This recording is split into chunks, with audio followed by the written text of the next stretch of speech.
अस्सलाम वालेकुम मैम। वालेकुम अस्सलाम। अस्सलाम वालेकुम मैम। वालेकुम अस्सलाम। ये कौन सोता मैम है? क्या हाल है? ठीक है अल्हम्दुलिल्लाह, आप सुनाएं। अल्लाह का करम है मैम।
सात जून से फिर कॉलेज ओपन हो रहे हैं? नहीं आ रहा है। पता नहीं मैम। कल यही तो ऐलान किया शक्कर में मुंबई। मैम अब कब से मैम? कॉलेज ओपन होने के बारे में सोचा ही नहीं है। जब होंगे तब चले जाएं।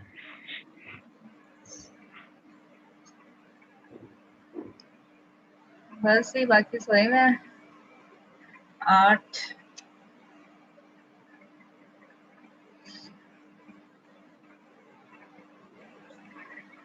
शुरू करते हैं जी नो सेकंड। मैम, जाग रहे हैं हम भी।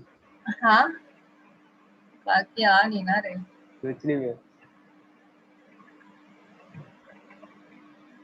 मैम वो 9 बजे आएंगे। चैप्टर नंबर 2 है। चैप्टर नंबर 2 में हमारे पास फर्स्ट ऑर्डर डिफरेंशियल इक्वेशन है। इसमें हमने डिफरेंशियल इक्वेशंस को सॉल्व करने के डिफरेंट मेथड्स पढ़नी है। ठीक है, डिफरेंशियल इक्वेशंस को सॉल्व करने के डिफरेंट मेथड पढ़ने हैं। और डिफरेंशियल इक्वेशन किस तरह की होगी? First order. ठीक है, फर्स्ट ऑर्डर डिफरेंशियल इक्वेशन को सॉल्व करने के डिफरेंट मेथड्स हैं, वो हम चैप्टर नंबर 2 में पढ़ेंगे। ठीक हो गया। अब इसमें सबसे पहले 2.1 सारी कंप्यूटर रिलेटेड है, उसमें सारे ग्राफ बनाने हैं। सिर्फ यहाँ पर हम डेफिनेशंस देखेंगे 2.1 के अंदर। फर्स्ट ऑर्डर डिफरेंशियल इक्वेशन आप जानते हैं, ऐसी डिफरेंशियल इक्वेशन होगी जिसमें डेरिवेटिव कितने ऑर्डर का होगा? फर्स्ट ऑर्डर का। ठीक है, इसमें हम डेफिनेशन देखेंगे कौन सी, डायरेक्शन फील्ड्स क्या होती हैं और ऑटोनमस फर्स्ट ऑर्डर ऑर्डरलीज क्या होती हैं। ठीक है, ये तो हमारे पास डेफिनेशन आएंगी 2.1 के अंदर। नेक्स्ट जो हम इसके मेथड देखेंगे वो 2.2 में है, 2.3 में है, 2.4 में है। सही है, तो इसको सॉल्व करने के मेथड है। आपने सबसे पहले इक्वेशन को आइडेंटिफाई करना होगा। अच्छा जी, डायरेक्शन फील्ड क्या चीज़ है? नाम से पता चल रहा है। जो डेरिवेटिव होता है वो क्या चीज शो कर रहा होता है? डेरिवेटिव बता सकते हैं?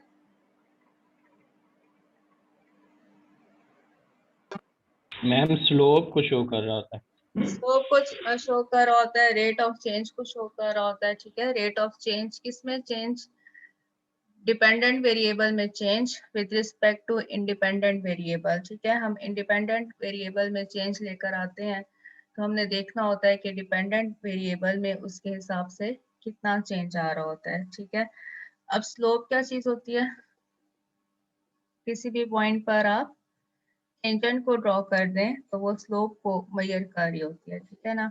A derivative dy by dx of a differential equation y is equal to f of x gives slope of tangent lines at points on its graph, ठीक है। अगर हमारे पास कोई कर्व है, कोई भी कर्व हम ले लेते हैं, उस पर कोई पॉइंट P है, ठीक है, उस पॉइंट P पर जो ये स्लोप हमने ड्रॉ की है, ठीक है, ये हमारे पास डेरिवेटिव होता है dy by dx।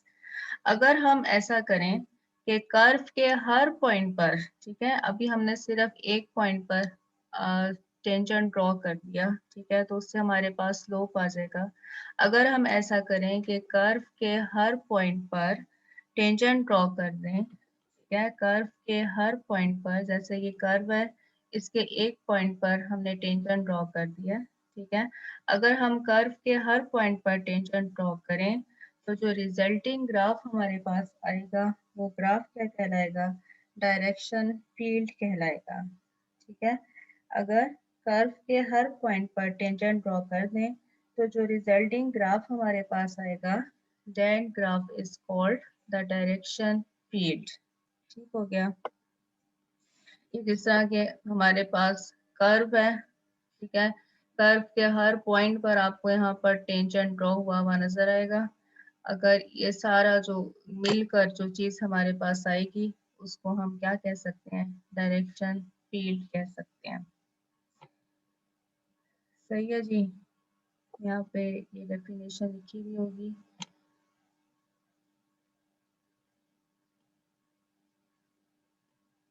आपने ये ग्राफ नहीं बनाना, ठीक, क्योंकि ये कंप्यूटर रिलेटेड है सारा काम। 2.1 हम सिर्फ यहाँ पर एग्जांपल सीख रहे हैं, डेफिनेशंस करके।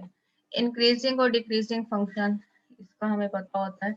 अगर हमारे पास कोई इक्वेशन इस फॉर्म में है कि उसका हम डेरिवेटिव लिख रहे हैं, जैसे कि dy by dx डेरिवेटिव है, तो डेरिवेटिव फर्स्ट ऑर्डर डेरिवेटिव हमें ये बता रहा होता है कि फंक्शन इंक्रीजिंग है या डिक्रीजिंग है, कौन से ऐसा इंटरवल है जिसमें फंक्शन इंक्रीजिंग है और कौन सा ऐसा इंटरवल है जिसमें फंक्शन डिक्रीजिंग है। इस तरह से हम इसको देख सकते हैं कि अगर ये रियल लाइन पर कोई पॉइंट है हमारे पास, ठीक है, ये x is equal to p, हम कोई सा भी पॉइंट ले लेते हैं।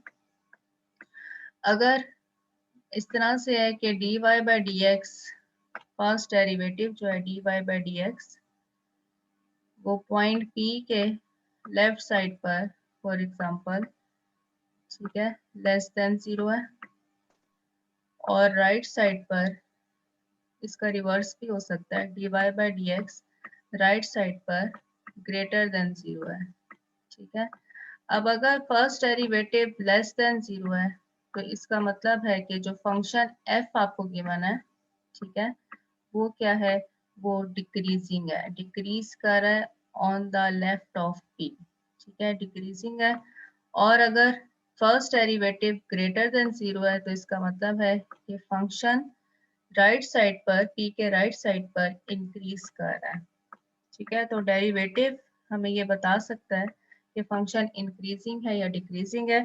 अगर फर्स्ट डेरिवेटिव लेस देन 0 हो जाए तो फंक्शन क्या होता है, डिक्रीजिंग, और अगर फर्स्ट डेरिवेटिव ग्रेटर देन 0 हो जाए तो फिर हमारे पास फंक्शन क्या होता है, इंक्रीजिंग, ठीक है। आपने पॉइंट P जहाँ पर शायद आपको याद हो, हमने सेकेंड ईयर में 2.9 की होती है इंक्रीजिंग और डिक्रीजिंग फंक्शन की, उसमें हम क्या करते थे, हम क्रिटिकल पॉइंट्स लिखते थे, ठीक है, और क्रिटिकल पॉइंट्स के हम चेक करते थे कि क्रिटिकल पॉइंट के लेफ्ट साइड पर हमारे पास फर्स्ट डेरिवेटिव ग्रेटर देन 0 है या लेस देन 0 है, और राइट साइड पर ग्रेटर देन 0 है या लेस देन 0 है। जो क्रिटिकल पॉइंट होता है वैसा पॉइंट होता है जहां पर फर्स्ट डेरिवेटिव अपना बिहेवियर चेंज कर रहा होता है। बिहेवियर चेंज करने का क्या मतलब होता है कि लेस देन से ग्रेटर देन पे जा रहा है या ग्रेटर देन से लेस पर जा रहा है, ठीक है। तो उससे हमें पता चलता है कि फंक्शन क्या इंक्रीजिंग है या डिक्रीजिंग है, ठीक है। ये अभी हमने दो डेफिनेशंस पढ़ी, इसके अलावा एक और डेफिनेशन है, वो कैसी है, ये सारे इसके अंदर ग्राफ है, कंप्यूटर रिलेटेड काम है, ठीक है जी। Autonomous first order differential equations, ठीक है। ऑटोनोमस आपको वर्ड से पता चल रहा है। ऑटोनोमस बॉडी, कुछ बिल्डिंग्स ऐसी होती हैं, कुछ इदारे ऐसे होते हैं जो ऑटोनोमस कहलाते हैं। क्या मतलब होता है? खुद मुख्तार हैं, ठीक है। यहाँ पर भी ऐसा ही है कि autonomous first order differential equation अगर इस तरह से हो जाए कि dy by D x function y के बराबर है। आपके पास इस वक्त डिपेंडेंट वेरिएबल कौन सा है? y। इंडिपेंडेंट वेरिएबल कौन सा है? x, ठीक है। अगर dy बाई डी एक्स किसके बराबर हो जाए? फंक्शन ऑफ डिपेंडेंट वेरिएबल, ठीक है। यहाँ पर आपके पास सिर्फ y का फंक्शन आ जाए या कोई कांस्टेंट आ जाए तो हमारे पास ऐसी इक्वेशन क्या कहलाएगी? ऑटोनोमस, ठीक है। जैसे कि यहाँ पर एग्जांपल नंबर 1 जो आपको नजर आ रही है, dy बाई डी एक्स बराबर है किसके? 1 plus y square, and 1 plus y square is the function of y only, ठीक है। फंक्शन ऑफ y ओनली, और y हमारे पास क्या है? डिपेंडेंट वेरिएबल है। therefore it is the first order autonomous differential equation, ठीक है। इसी की दूसरी एग्जांपल देख लें। यहाँ पर क्या आ रहा है? 0.2xy, ठीक। अब यहाँ पर ये सिर्फ y का फंक्शन नहीं है बल्कि x और y दोनों का फंक्शन है, ठीक है। तो इस वक्त ये f ऑफ एक्स वाई का जो फंक्शन है ये ऑटोनोमस नहीं रहेगा। First example is autonomous and the second is non autonomous, ठीक है। अगर हम डेरिवेटिव को as a function of dependent variable लिख सकें तो ऐसी इक्वेशन ऑटोनोमस कहलाती है। अदरवाइज हमारे पास जो इक्वेशन आएगी वो नॉन ऑटोनोमस होगी, ठीक। यहाँ तक कुछ पूछना हो? क्रिटिकल पॉइंट्स क्या होते हैं? ये भी एग्जांपल है। आपने देखना है कि डिपेंडेंट वेरिएबल कौन सा है? डिपेंडेंट वेरिएबल ए है, ठीक है। जिसके साथ डेरिवेटिव लिया जाता है वो इंडिपेंडेंट है। टी इस वक्त हमारे पास इंडिपेंडेंट वेरिएबल है, ए डिपेंडेंट है। अब आप चेक कर रहे हैं कि क्या राइट साइड हमारे पास डिपेंडेंट वेरिएबल का फंक्शन है? यस, सिर्फ ए हमारे पास आ रहा है कि कांस्टेंट है, टी इसके अंदर इन्वॉल्व नहीं हो रहा, therefore it is an autonomous. इसी तरह से सेकंड को अगर हम चेक करते हैं तो उसमें डिपेंडेंट वेरिएबल कौन सा है? x, ठीक है। डिपेंडेंट वेरिएबल x है। ये जो फंक्शन है इसमें k कांस्टेंट है, n कांस्टेंट है, x आ रहा है, ठीक है। हमारे पास t इन्वॉल्व नहीं हो रहा on the right side, therefore it is autonomous, ठीक है। इसमें भी हमारे पास क्या है? t capital T dependent variable है। The right side is the function of capital T only, therefore it is autonomous, ठीक है। ये सारी हमारी जो एग्जांपल्स गिवन है ये सारी ऑटोनोमस हैं, ठीक। नेक्स्ट हमारे पास है क्रिटिकल पॉइंट्स। क्रिटिकल पॉइंट्स किस तरह से हम फाइंड करते हैं? जो इक्वेशन है हमारे पास, इक्वेशन नंबर 2, ठीक है, ऑटोनोमस इक्वेशन है। इक्वेशन नंबर 2 में हम क्या करेंगे? Function f of y, function f of y को जीरो के ऊपर जीरो के बराबर पुट करेंगे। अगर हम एफ ऑफ वाई को जीरो के बराबर पुट करें तो वाई की जो वैल्यूज आएंगी, वाई की जो वैल्यूज आएंगी वो हमारे पास क्या कहलाती हैं? क्रिटिकल पॉइंट्स कहलाती हैं।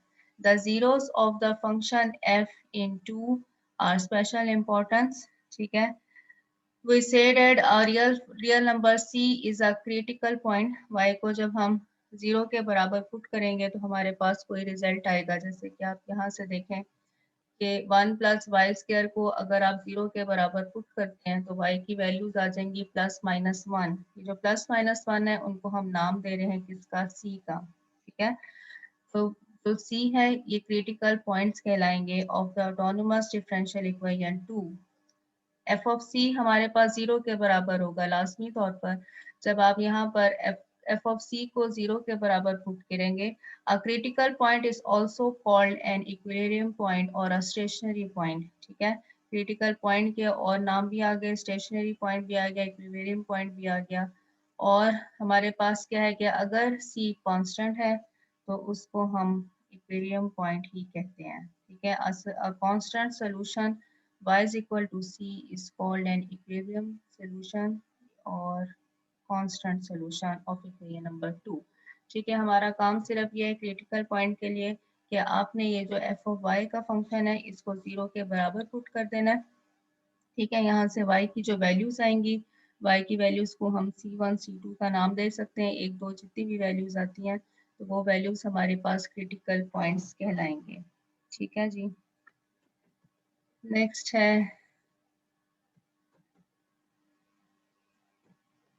बस 2.1 में से हमने यही पढ़ना था।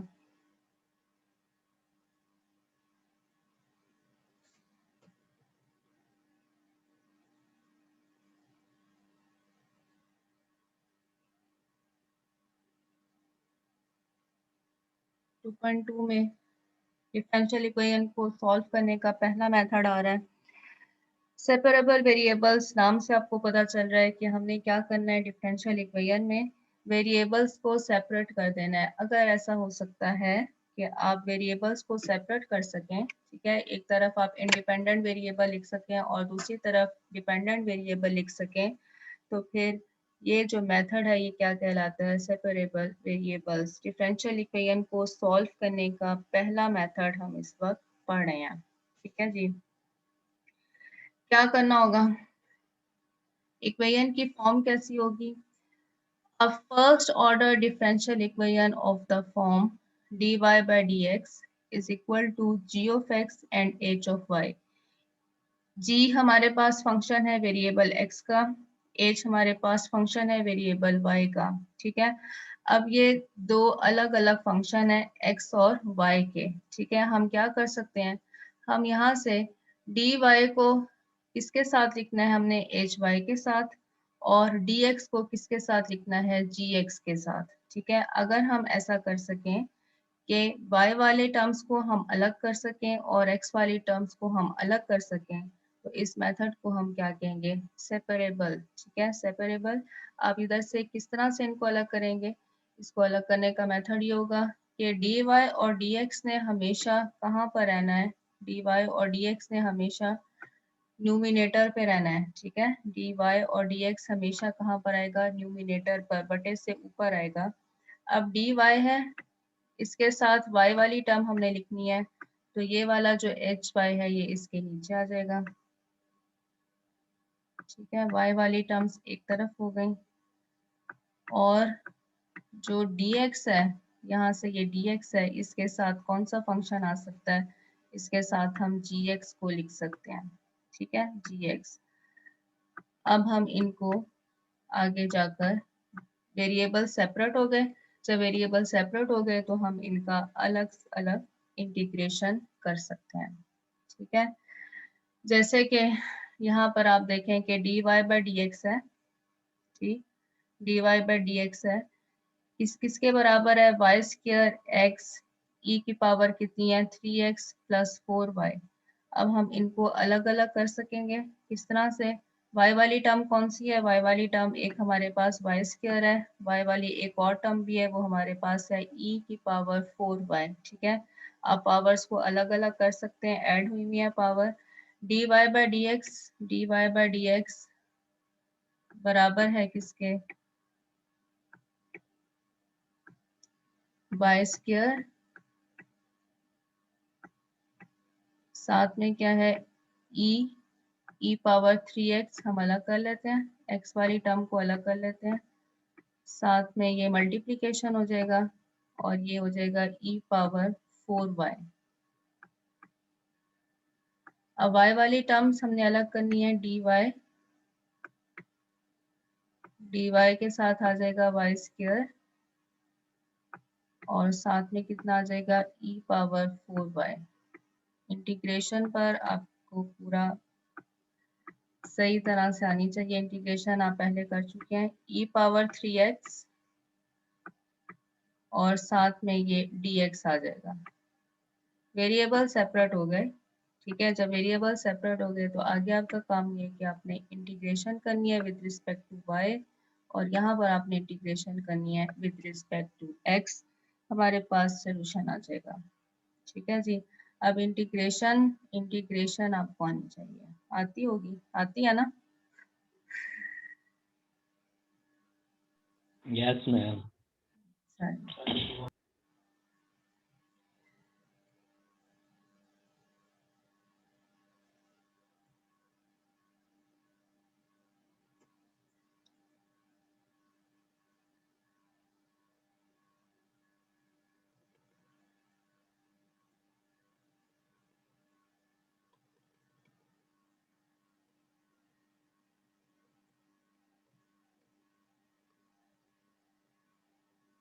सॉल्विंग अ डिफरेंशियल इक्वेशन सब लिखा हुआ नहीं होता, ठीक है, ये बात ध्यान में रखें कि ये ऊपर लिखा हुआ नहीं होगा सवाल के ऊपर कि इसको आप सॉल्व करें बाय दिस मेथड, ऐसा नहीं होगा। आपने मेथड जो है पहले इक्वेशन को आइडेंटिफाई खुद करना है, पहले खुद देखना है कि इक्वेशन किस तरह से बन रही है, क्योंकि हमने 5-6 मेथड अभी करने हैं, पहला हम सिर्फ कर रहे हैं। आपने खुद से देखना है कि इक्वेशन में क्या इस वक्त वेरिएबल सेपरेट हो सकते हैं।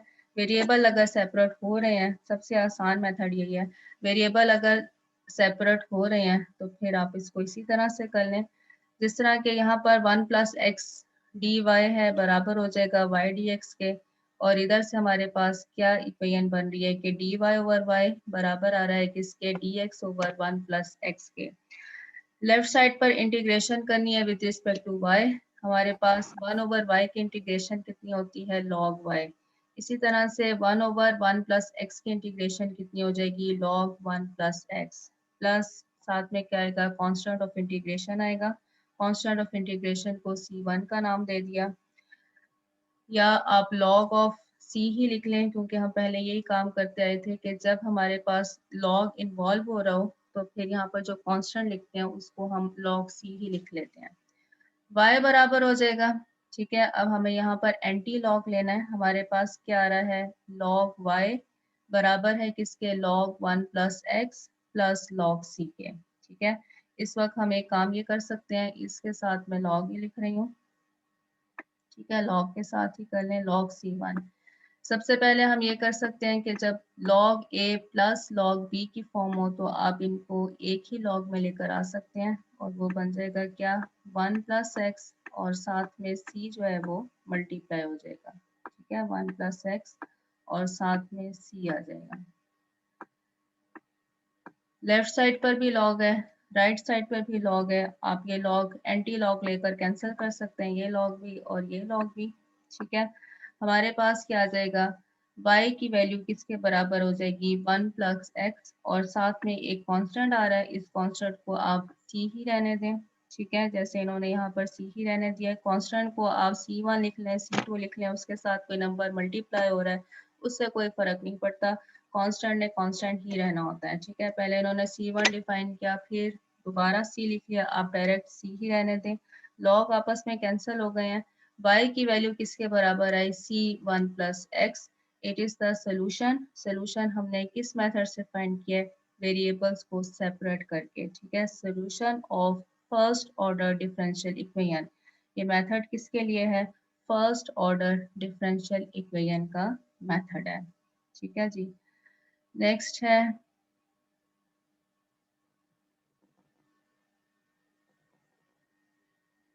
इनिशियल वैल्यू प्रॉब्लम है। इनिशियल वैल्यू प्रॉब्लम का क्या मतलब है कि आपको पहले सारा काम वही करना है, पहले आप वेरिएबल्स को सेपरेट कर देंगे, वेरिएबल्स को सेपरेट करने के बाद आपका जो रिजल्ट आएगा उस पर आपने क्या करना है, इस कंडीशन को अप्लाई करना है, तो कांस्टेंट की वैल्यू हमारे पास आ जाएगी, ठीक है।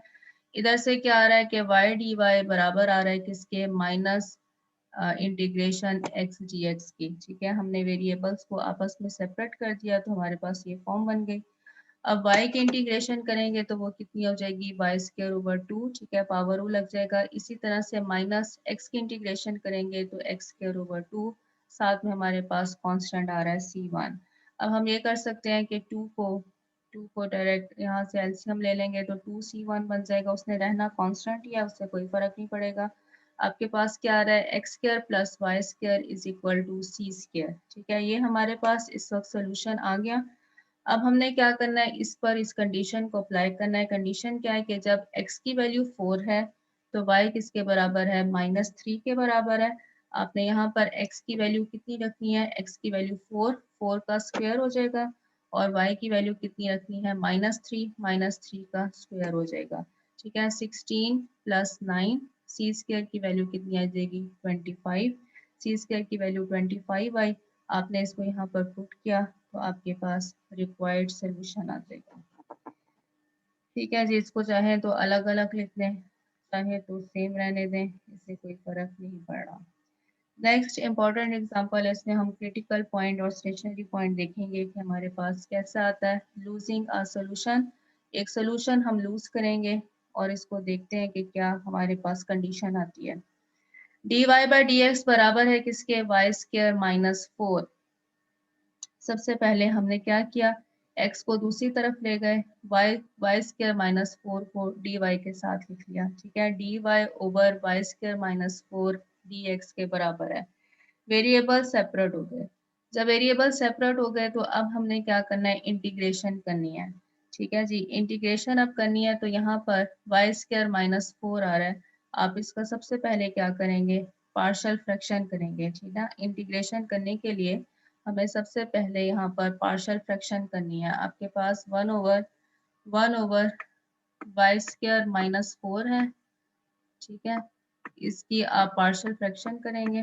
इंटीग्रेशन आप जानते हैं आप किस तरह से करेंगे, 1/y प्लस 2 और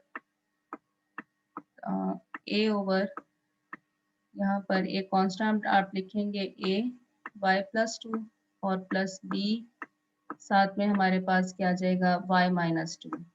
ठीक है, अब हमारा काम ये होगा कि हमने a और b की वैल्यूज फाइंड करनी है। पार्शियल फ्रैक्शन से हम वैल्यू फाइंड करेंगे। तो इस वक्त हमारे पास ये आ रहा है कि b की वैल्यू कितनी आ रही है, 1/4। ठीक है, आप पार्शियल फ्रैक्शन से इसको फाइंड कर लेंगे। b की वैल्यू 1/4 है और a की वैल्यू कितनी आ रही है, -1/4। ठीक है, ये पार्शियल फ्रैक्शन से हमने काम कर लिया। इतना करने के बाद अब हमें इसकी इंटीग्रेशन करनी है। ठीक है, इंटीग्रेशन करेंगे तो क्या होगा कि यहाँ पर 1/4 1/y माइनस 2 की इंटीग्रेशन करेंगे तो log ऑफ y माइनस 2 आ जाएगा, minus 1/4 constant as it is रहेगा। 1/y प्लस 2 की इंटीग्रेशन करेंगे तो log y प्लस 2 आ जाएगा। x की dx सिर्फ यहाँ पर 1 है, 1 की इंटीग्रेशन करेंगे तो x आ जाएगा प्लस कांस्टेंट c1 आ गया। ठीक है, इंटीग्रेशन कर ली। अब log की क्या प्रॉपर्टी होती है कि आप इसको इस तरह से लिख सकते हैं, 1/4 दोनों के अंदर है, इसमें भी है और इसमें भी है। ठीक है, 1/4 कॉमन आ जाएगा। ठीक, कुछ स्टेप्स यहाँ पर मिस है, 1/4 आ जाएगा। log a minus log b, log a minus log b को आप कैसे लिख सकते हैं, log a ओवर b। ठीक है, a ओवर b का क्या मतलब है, y माइनस 2 ऊपर आया और डिवाइडेड बाय क्या आ गया हमारे पास, y प्लस 2 आ गया। ठीक है, log a ओवर b की फॉर्म आ गई। साथ में क्या है, यहाँ पर आ रहा है x प्लस c1। ठीक, अब इस 4 को हमने मल्टीप्लाई करा दिया x प्लस c1 के साथ, तो ये कितना बन गया 4x और प्लस c2 आ गया। जब 4 c1 के साथ मल्टीप्लाई हुआ तो हमारे पास यहाँ पर आ गया c2। इस लॉग को ख़त्म करना है। ठीक है, लॉग को ख़त्म करेंगे तो एंटी लॉग का क्या मतलब है कि दूसरी तरफ जो भी आपके पास फंक्शन है 4x प्लस c2 वो किस में चला जाएगा, वो एक्सपोनेंशियल की फॉर्म में चला जाएगा। ये बात जानते हैं ना कि यहाँ से जब आप लॉग ख़त्म करेंगे लेफ्ट साइड से तो दूसरा जो हमारे पास राइट साइड पर फंक्शन है वो एक्सपोनेंशियल में चला जाएगा। e की पावर कितनी हो जाएगी, 4x प्लस c2। ठीक है, अब यहाँ पर इन्होंने प्लस माइनस का साइन लगाया है। प्लस माइनस का साइन क्यों लगाया है, क्योंकि यहाँ पर लॉग के साथ हमने ये मॉडुलस का सिंबल लगाया हुआ है, एब्सोल्यूट वैल्यू। आप जानते हैं कि लॉग डिफाइन होता है किसके लिए, सिर्फ पॉजिटिव नंबर्स के लिए। ठीक है, ग्रेटर देन 0, एक्स को क्या होना चाहिए, ग्रेटर देन 0। ठीक है, लॉग तभी डिफाइन होता है जब x को क्या होना चाहिए, ग्रेटर देन 0। ठीक है, नेगेटिव के लिए हम लॉग को डिफाइन नहीं कर सकते हैं, इसलिए यहाँ पर x के ऊपर आप बार लगा दें जो शो करेगा कि ये हमारे पास जो टर्म है ये एक पॉजिटिव टर्म है। ठीक, जब हम इस पॉजिटिव टर्म के लिए मॉडुलस को जब हम ख़त्म कर रहे हैं तो यहाँ पर हम प्लस माइनस का सिंबल लगा रहे हैं। ठीक है, इसने कांस्टेंट के साथ मिलकर एक नया कांस्टेंट c ही बन जाना है। ठीक हो गया, इधर से हमारे पास आ गया कि y minus 2 over y plus 2 constant है c और e की पावर 4x आ रही है। ठीक है, हमारे पास जो कंडीशन आ रही है वो ये आ रही है कि y minus 2 divided by y plus 2 किसके बराबर है, एक कांस्टेंट है c और साथ में है e की पावर 4x।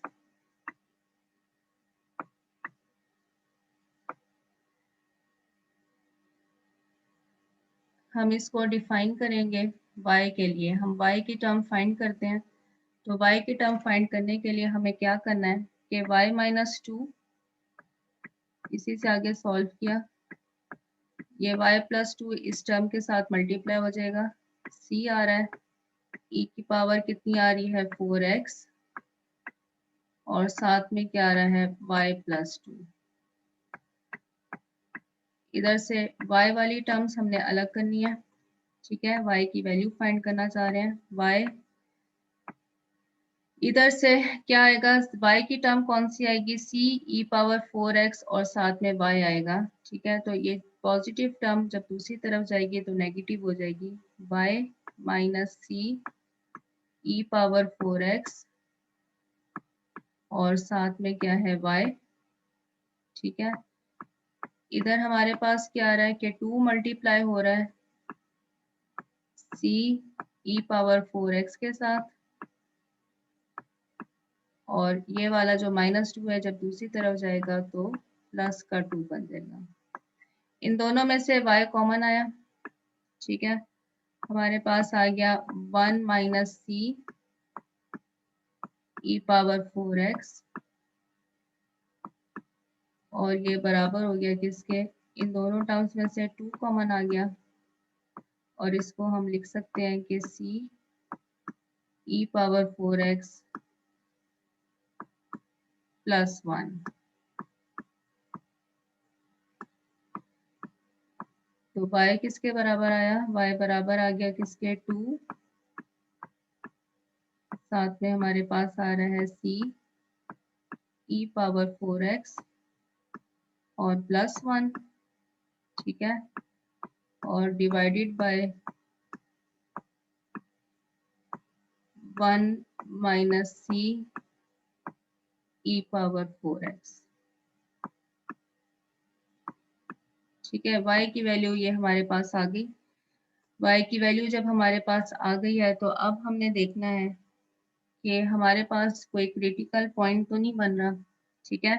वो कैसे चेक करेंगे हम, उसको चेक करने का ये मेथड होगा कि इधर से हम देखें जो गिवन इक्वेशन है हमारे पास, उसमें क्या है, उसमें आ रहा है कि वाई स्क्र माइनस 4। जब हमने इसको इस तरफ शिफ्ट किया d y over y square minus 4, तो क्या हो रहा है कि वाई स्क्र माइनस 4 अगर ये 0 के बराबर हो जाए, जैसे अभी हमने देखा था कि हम जीरोस फाइंड कर सकते हैं, ये एक ऑटोनोमस डिफरेंशियल इक्वेशन है, ठीक है। ऑटोनोमस है क्योंकि राइट साइड फंक्शन है किसका, सिर्फ y का, सिर्फ डिपेंडेंट वेरिएबल का।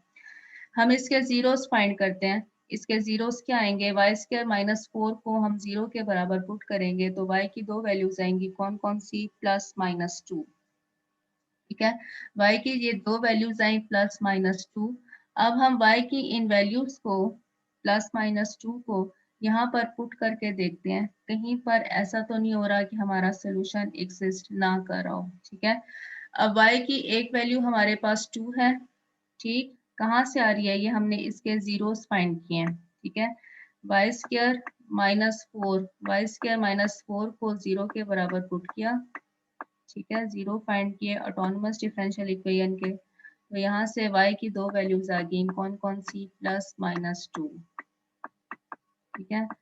अब हम ये जो हमारा सोल्यूशन आया है इसके अंदर हम एक दफ़ा 2 पुट करके देखते हैं और एक दफ़ा -2 पुट करके देखते हैं, ठीक है। व्हेन y इक्वल्स टू 2, जब y 2 के बराबर है तो क्या हो जाएगा, यहाँ पर आया 2, लेफ्ट साइड पर चूंकि y है 2 आएगा, इधर 2 रहेगा, 1 प्लस सी ई पावर 4x है, और डिवाइडेड बाय कितना आ रहा है, 1 minus c e power 4x।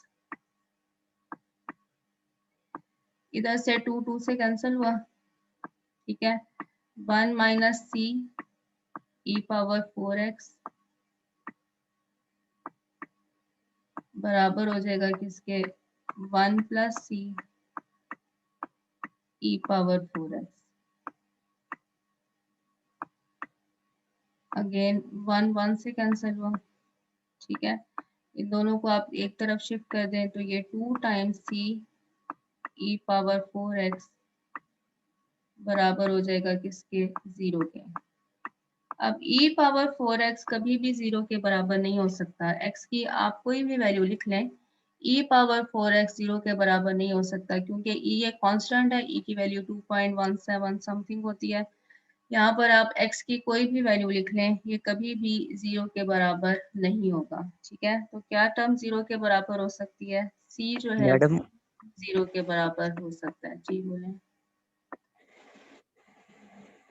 1 कैसे कैंसिल हो गया? 1 1 से कैंसिल नहीं हो रहा है, देखो इधर भी 1 है, इधर भी 1 है, कैंसिल हो गया। दूसरी तरफ उठा के ले जाओ, 1 माइनस 1 कर दो, ठीक है। इधर 1 है, इस वाले 1 को दूसरी तरफ ले जाए, 1 माइनस 1 तो कैंसिल हो जाएगा ना। इक्वेशन के दोनों साइड पर अगर एक ही नंबर आ रहा हो तो आप उनको कैंसिल कर सकते हैं, कर सकते हैं ना। Yes ma'am, you are yes, right. यहाँ पर अगर एक ही इक्वेशन जो है वो इक्वेशन के लेफ्ट साइड पर भी 1 है, राइट साइड पर भी 1 है, तो आप इस 1 को दूसरी तरफ शिफ्ट कर सकते हैं, वो 1 माइनस 1 बन जाएगा और 0 हो जाएगा, ठीक है। c की वैल्यू 0 हो गई, c की वैल्यू जब 0 हो गई तो आप इसको यहाँ पर भी पुट करें और यहाँ पर भी पुट करें, तो आपके पास आंसर क्या आ रहा है, 2 इक्वल्स टू 2, यही आंसर आएगा ना। c की वैल्यू 0 आ गई, ये टर्म भी 0 हो गई और ये टर्म भी 0 हो गई, आपके पास आंसर किसके बराबर हो गया, 2 इक्वल्स टू 2, इक्वेशन सेटिस्फाई हो जाएगी, ठीक है।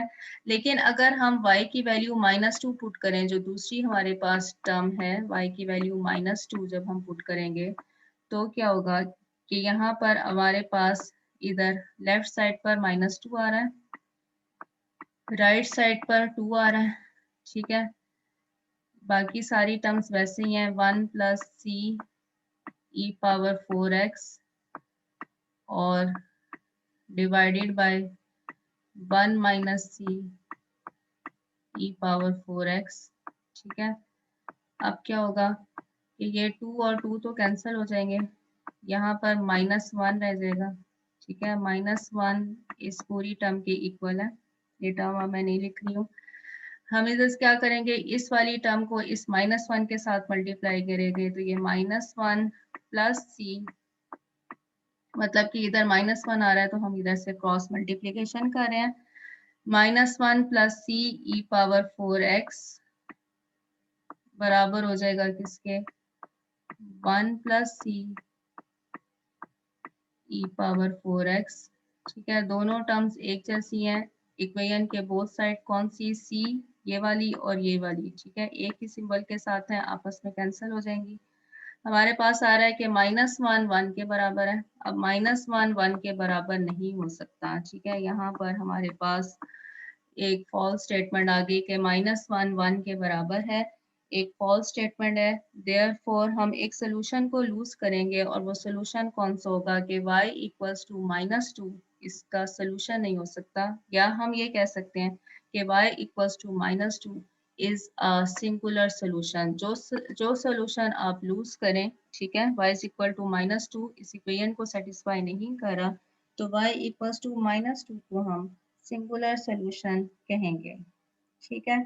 यहाँ पर एक एग्जांपल ऐसी थी जिसमें हमने सोल्यूशन यूज किया, लेकिन आपने उसको निकाल नहीं देना, आपने लिखना है कि it is a singular solution. और सिंगुलर सोल्यूशन फाइंड करने के लिए आपने क्या करना होगा, सबसे पहले जो फंक्शन y का आ रहा था गिवन इक्वेशन के अंदर, उसको हमने 0 के बराबर पुट कर देना है। क्लियर है ये बात?